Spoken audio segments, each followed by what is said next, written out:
Welcome to History Spotlight. I'm Crystal Diff, Program Coordinator with Charlotte County Libraries and History. Today I'll be talking with a member of the Hewitt family, who were some of the early settlers here in Punta Gorda.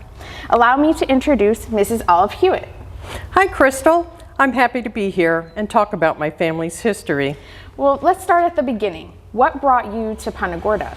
I've made my way through a few states before getting here. I was born in California in 1879 and then moved to Pittsburgh. I was working as a nurse and found a position here in Punta Gorda with the Hewitt family. That's where I met Clarence Hewitt. He and I started courting and we got married here in Punta Gorda in 1916. Well, aside from nursing, were you active in the local community? Yes, I was a chairwoman of the civic department and helped with the planning of the Women's Club auditorium, which was built on Cross Street.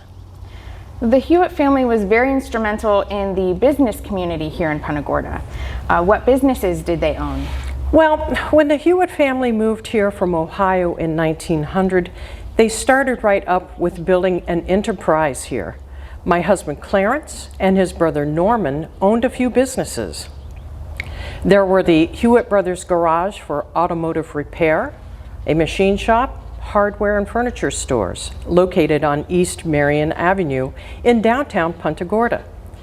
The land for the garage used to be a livery stable, so it was interesting to see the building adjust to the new forms of transportation, from horse and carriage to horseless carriages, as we'd call them.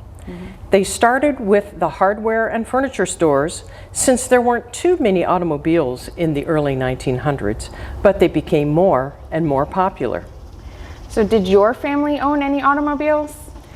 Yes, they certainly did. My brother-in-law, Norman, owned one of the first cars in Punta Gorda.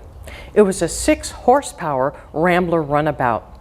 It could go an amazing 30 miles per hour. Wow. He raced it around town. It was a good thing he was such a good mechanic too. He ended up in the first auto accident in the area in 1906 and had to put his skills to work to fix it back up. Wow. It's a good thing he wasn't hurt too badly so he could get it fixed. I hope he learned his lesson. Was Clarence a mechanic too? Clarence worked more with the architecture. He designed the trusses of the Hewitt garage. They were 100 foot wide, which was the longest and strongest ever designed at the time in Punta Gorda.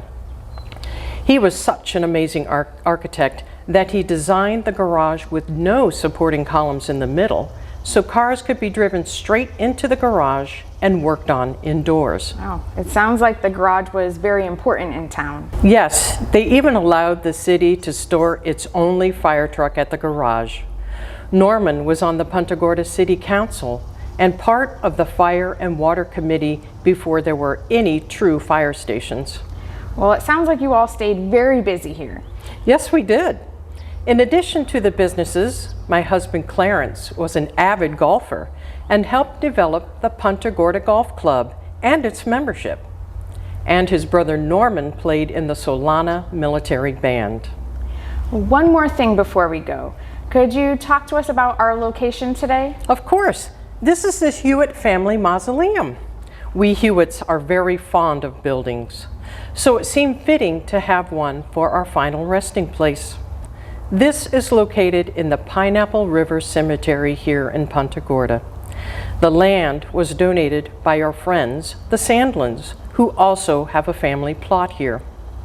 We know it as the Indian Spring Cemetery today, and we are very fond of the history that it preserves. Thank you for taking the time to speak with me today. We learned a lot about your family's contributions to this area. It was my pleasure. Stay tuned for more icons on next month's History Spotlight and all year long during the Charlotte County Centennial celebration. Thank you.